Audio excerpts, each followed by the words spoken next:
ipatibok ang pagdarausan ng pagsusulit. Madali lamang po ang inyong gagawin. Kailangan niyong marating ang ilalim. Damuhay at malakas pang inyong katawan. Bibigyan namin kayo ng 72 oras. 3 araw? 3 araw? Masyado naman matagal yun. Gaano kaya kahirap bumaba dito? Sigurado akong mas mahirap ito sa pangalawang pagsusulit, kaya kailangan nating mag-ingat.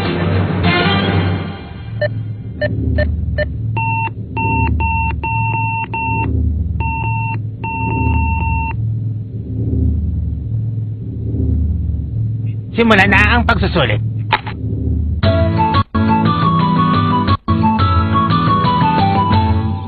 Anong gagawin natin? Wala man lamang bintana. Oo, mukhang puro pader lang yan. Kapag dito ka bumaba, para ka na rin nagpakamatay. Kung hindi ka professional.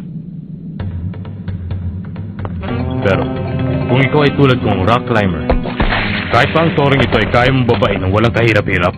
Wow, ang galing oh! Ang bilis naman niyang bumaba! Ibang klase siya. Hindi ko yata kayang gawin yan. Ha? Ha? Tingnan niyo oh! Sa palagay ko ako ang pinakauna makakatapos sa pangatlong pagsusulit na ito. Hmm?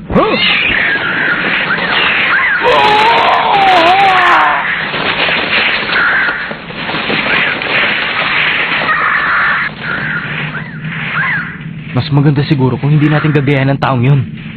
Siguradong may ibang daan para makarating tayo dun sa ibaba. Palagay ko'y ganun din ang iniisip nilang lahat. Kailangan nating maghiwalay para maghanap. Sa gayon ay hindi tayo maiwanan. Tara!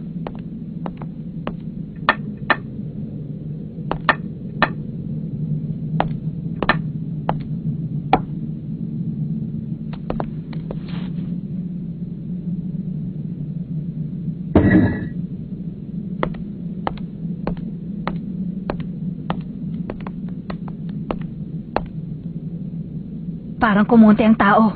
Ano? 5, 10, 15, 20. 23 tao? Paano nilang? Halos kalahati sa mga tao ay nakahanap na ng daan. Imposibleng isa lang ang dinaanan nilang lahat. Kaya sa palagay ko'y maraming sikretong madadaanan pababa sa toring ito. Kailangan mag-isip, talasan ng mga mata at huwag magpatulog-tulog para makababa sa tore. Yoyo! Kurati ka! Nakita mo ba? Ang galing mo talaga, Gon! Boss, may nakita akong 2 bata doon sa itaas. Nakita ko rin. Sumama lang kaya? Hindi ganun kadali ang hunter exam para swertehin.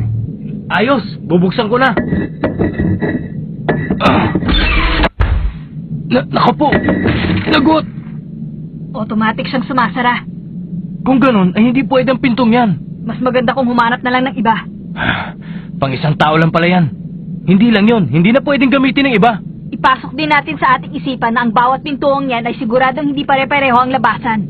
Hindi natin pwedeng basta-basta na lang pag-iisipan to. Malay ba natin kung sapat ang mga daang yan para sa lahat ng mga aplikante? Marami! Ha? Anong marami? Ibig mong sabihin ng mga daan?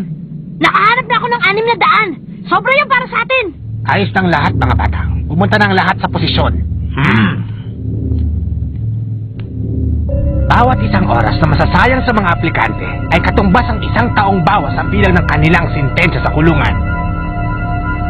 Isa itong magandang kondisyon na hindi nila malilimutan. Itong magkakatabing to. Tsaka yung 3 doon. Ang mga itinuro mo ay 500 na magkakatabi. Ano kayang ibig sabihin nito para sa atin? Huwag kayong pakasisiguro dahil baka ang iba dyan ay patibong. Kasama pala sa abilidad mo ang swerte, no? Huwag mo isisisi sa iba kapag napahamak ka. Tama yun! Magdesisyon na tayo kung saan tayo papasok. Malis! Alis! Ngayon mga kaibigan, sabay-sabay tayo ha! Kung sakaling magkahiwalay-hiwalay tayo. Magkita na lang tayo sa ibaba. Oo. Ano? Tayo na! 1, 2, 3!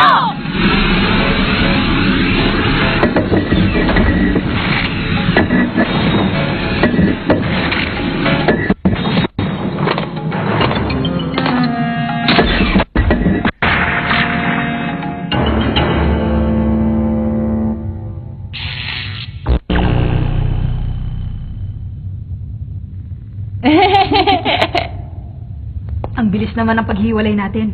Namiss kita. Parang wala rin labasan sa kwartong to. Panibagong problema. Merong bagay doon Daang napagkasunduan ng karamihan. Napagkasunduan ng lahat ng kinauukulan na kayong 5 ay dapat nang makalampas sa pagsubok na sadyang nilagay sa lugar na ito. Tayong 5? Ano yan? Yan ay timer. Meron niyang buton na pabilog at X. Kailangan ng isa pang tao. Ibig sabihin, dapat makumpleto muna tayo dito. Kung ganun, dapat pa tayo maghintay sa isa pang aplikante. Tama ba? Tama ka. Gusto kong malaman nyo na marami kayong pwedeng daanan pababa sa toreng ito. Ang bawat daan ay magkakaiba ang kondisyon. Napagkasunduan ng kinauukulan na pahihirapan ng konting pagsusulit. Isa itong matinding pagsubok na kailangan ng suporta ng bawat isa. Sa ngayon, ang masasabi ko lamang ay mag-iingat kayo. Ang nalalabing oras ay 71 at 18 segundo. Kailangan pa rin maghintay.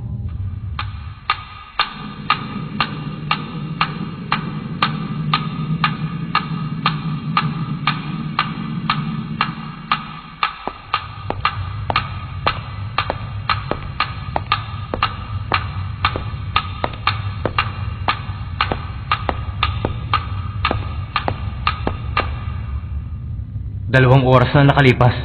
Nasisiguro ko sa inyo na yung iba pang mga aplikante ay nakaharap ng sarili lang daan. At yung mga aplikanteng hinihintay natin na naiwan doon sa itaas ay sigurado yung mga bugok. Mukha yatang parating na isang bugok. Ha? Ah, ikaw? Ginong Tomba! Nandito na pala kayo lahat. Ayoko makasamang isang yan kahit na pagkasunduan pa ng kinaukulan.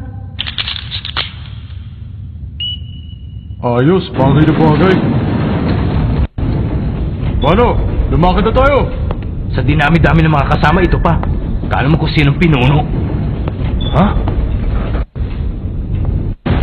Iyan ang una nyong napil. Pindutin ang bilog na buton kung gusto nyong buksan at X naman kung hindi. Ang lahat ng ito ay inyong desisyon. Pagkatapos sasabihin mo makakapili pa kami? Ha? Teka, sino ba sa inyo pumili na X? Pasensya na pare. Aksidente yata ang pagkakapindot ko eh. Ikaw! Huwag mo kami lokohin, ilong ka! Paano mo masasabi nagkamali ka sa pagpindot? Dalawa lang yan! Kaya nga humihingi ng tao eh. Ang gusto kong malaman ay kung paano ka nagkamali. Pabayaan mo na siya. Umalis na tayo. Bukas na yung pinto Hindi pwede yun. Dahil alam ko sinadya niyang pindutin ng X sa buton. 2 oras na ang nasayang natin. Ayoko nang mag-aksepa ng panahon dahil lang dyan.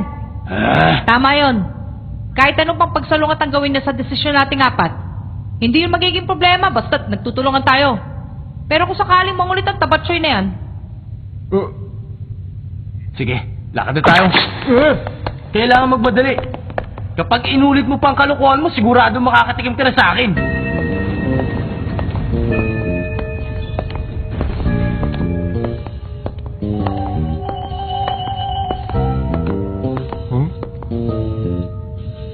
Eto na naman.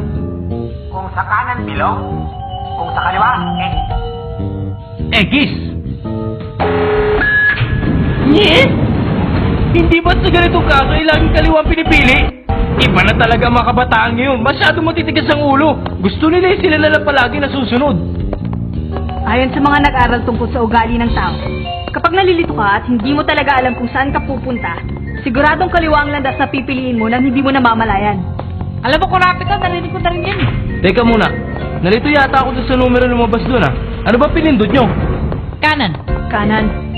Teka muna. Karamihan sa mga tao ay pipili ng kaliwa, kaya pinili namin 3 yung kanan. Alam yan ang mga tagapagbigay ng pagsusulit, kaya sigurado mas marami patibong doon sa kaliwa. Tama ang sinabi niya.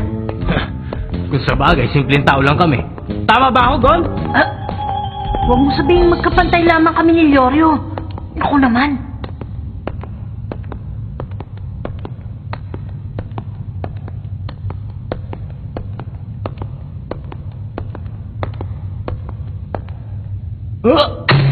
Anong lugar to?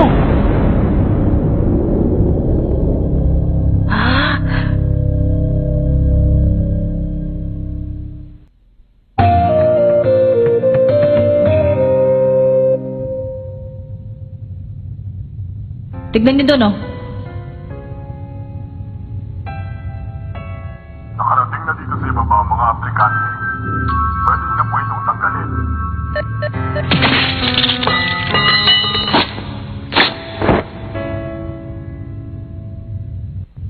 Ipinadala kami dito ng mga kinaukulan para masubukan kayo.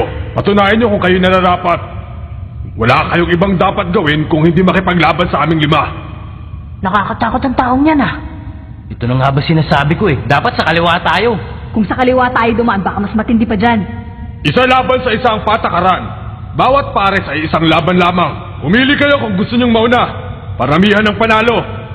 Kung mananalo kayo 3 beses, maaari na kayong dumaan pababa. Lahat ay pwede nyong gawin sa labanang ito. Walang pantay na resulta. Kapag sumuko ang isang manlalaro, ay tsaka pa lamang masasabing nagwagi ang kanyang kalaban. Kailangan nyo magbotohan kung tatanggapin nyo ang larong ito. Kung oo, pindutin nyo na ang bilog. Kung hindi, yung X. Nandito na naman tayo sa botohan. Nagsasayang lamang tayo ng oras. Para makapasa sa pagsusulit, kailangan namin malampasan ito, hindi ba? Kaya siguradong lahat ay pipindutin ng bilog. Pero na lamang kung may isang baliw na manggugulo na naman. Oh, hindi naman. Naiintindihan ko naman. Paano ba yan? Lahat kami sumangayon. Magaling. Sa aming grupo, ako ang unang makikipaglaban. Pumili naman kayo kung sino sa inyo. Anong gagawin natin? Sino mauna? Maayos na po ang lahat, bossing! 69 na oras na lamang. 3 taon ang nabawas sa sentensya para sa mga bilanggo. Kung ganon, panoorin na lang natin sila. O paano? Ako na mauna! Hindi, mas maganda kung ako nalanggon. Ha? Sa tingin ko'y pisikal na lakas ang kanyang ginagamit sa pakikipaglaban. Kung lalabanan mo siya ng lakas sa lakas, mahihirapan ka. Teka, sandali. Kung imposible para kay Gon, siguradong mahirapan ka rin. Pero kung gamit ko ang aking armas... Ang armas mo? Pag nabitaw mo yan, paano na? Sige, Leorio, ikaw na lang. Mukhang matigas yata muscle niya. Kung natatakot kayo, ako na lang. Kiluwa! Tapos na usapan. Oh, sandali. Ako na lang. Nagbibiro ka ba? Ang mga tabatsoy na katulad mo ay siguradong walang ibubuga laban sa kanya. Sa palagay ko, hindi ah. Walang bawal sa labanang ito. Ibig sabihin, kahit ano ay pwede mong gawin. Hindi rin naman natin alam kung anong paraan ang gagamitin niya. Hindi mo masisiguro kung gagamitin nga niya ang pisikal na lakas dahil sa kanyang laki. Kung kaya, hindi lakas ang pinaka-importanting elemento sa laban, kundi ang karanasan at katinuan ng pag-iisip ng isang manlalaro. Ako na lang ang mauna para makita niyo kung paano sila makikipaglaban. Patawarin niyo sana ako sa lahat ng aking kasalanan. Maraming salamat. Sabihin mo, paano kami magtitiwala sa'yo? Kaya nga, nagboboluntaryo na ako ngayon na mauna sa labanang ito. Alam ko namang hindi na may babalik ang tiwala niyo sa akin, di ba? Mabuti naman at nalaman mo yan. Makinig kayo. Sa hinaharap, maaaring dumating ang pagkakataon na magkapareho ang makakamit natin puntos. Ano sa palagay mo? Bibigyan mo pa ba ako ng isa pang pagkakataon para makalaban sa pinakamahalagang laro? Pagbigyan na natin siya. May mga punto yung mga salitang binitiwan niya eh. O ano ba?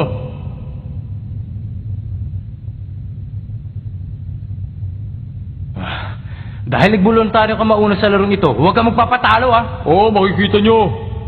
Ako ang unang lalaban. Sige.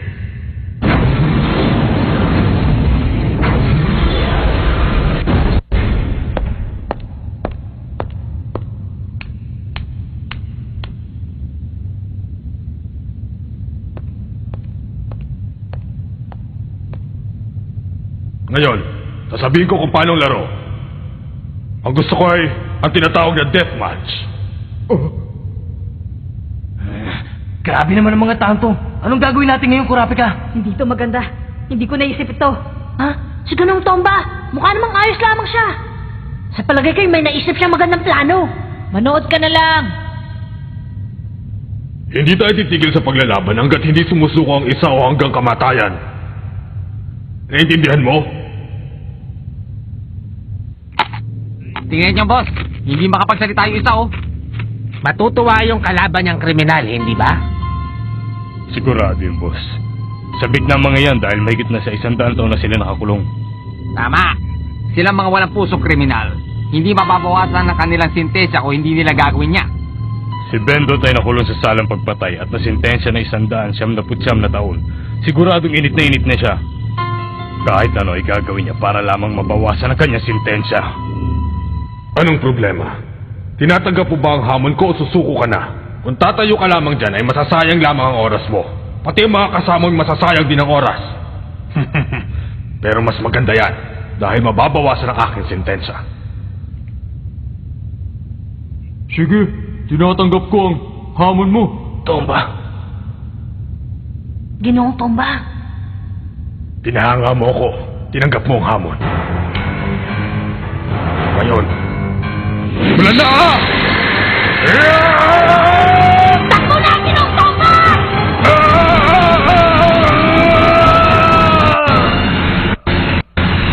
Suko na ako!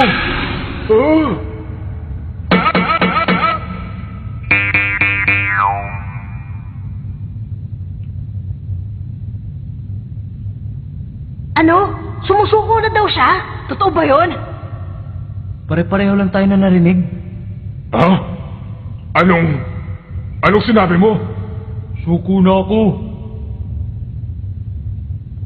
Hindi ako lalaban. Matatalo lang ako eh. Kailan nakita na atake ka doon? Nakakatawa talaga. Ano pa nga asahan mo? Ang pinakamagaling na manlalaro ay sumuko na. Pasensya na ah. Ano ka ba? Nakakaya ka?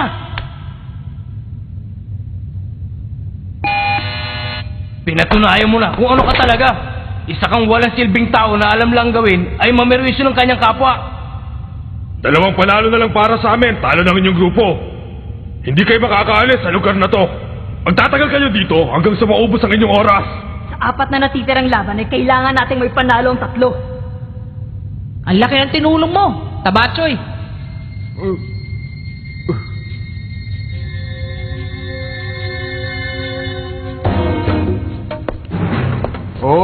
Inaamin ko, isa akong duwag. Ano magagawa ko? Ganito na talaga ako eh. Hanggang sa matapos ang buhay ko. Anong sasabi mo?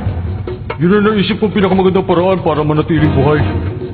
Makinig kayo mabuti sa sasabihin ko ha. Ako si Tomba. Hindi ako katulad ninyong 4 na nangangarap maging hunter.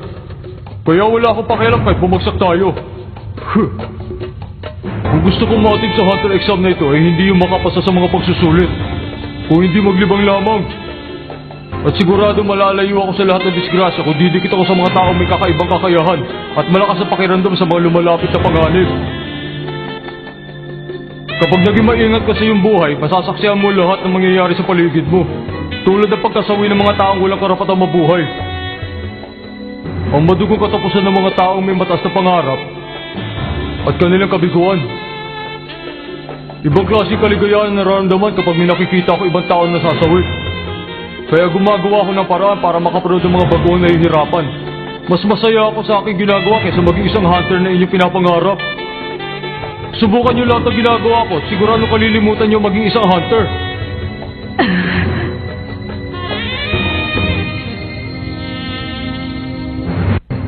Masaya ang hunter exam na naganap ngayong taon. Ito na siguro ang tamang oras para umayaw ako. Sa pangatlong bahagi ng huling pagsusulit ay lalo mababawasan ang bilang ng mga aplikante. Pero sumasaya, hindi ba? Sa kabilang dako, pahirap ng pahirap ang mga pagsubok na haharapin nyo. Ako, wala akong pakialam kung pumasa ako o hindi. Kung lahat ng problema nga harapin nyo ang 4 ay pagtutulungan nyo, baka magtagumpay pa kayo. Hindi naman masyadong mahirap, hindi ba? Naiinis na ako. Ikaw talaga. Huwag mong kalilimutan to. Kakalad ka rin kita hanggang doon sa ibaba. At doon ko ipapakita sa'yo kung gaano ka kasama. Alam mo, ang tingin ko sa'yo parang ipis. Paborito ko palang paglaro ng mga ipis. Teka! Kapag ginawa mo yan, hindi ka rin makakapasa. Wala akong pakialam. Tama yun! Alam ko na! Yung sinabi ni Ginoong Tomba! Kailangan natin magtulungan para manalo tayo! Kaya hindi na natin kailangan magtalo pa!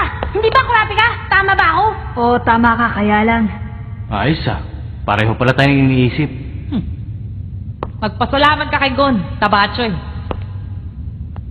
Oras na para sa pangalawang laban. Sa Edukan, ikaw naman. Hepe, ang lock.